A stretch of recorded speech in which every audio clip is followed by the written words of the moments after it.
los invitamos a nuestro canal hermano Oscura Crónica, El Poder y la Muerte, donde el último es sobre Elizabeth Bathory. Y estoy pensando que, como está muy cerca Transilvania y la Valaquia y todo esto, hacer el de Ceausescu inmediatamente después sería un poco absurdo. Entonces voy a hacer uno que tenía muchas ganas de hacer de hace muchos años.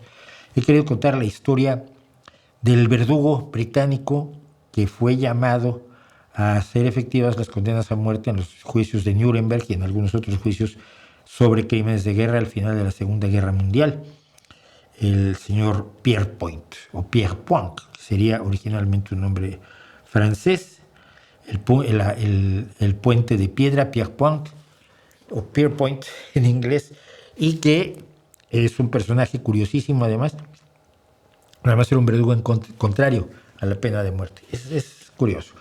Y bueno, es responsable pues de probablemente hasta 600 muertes.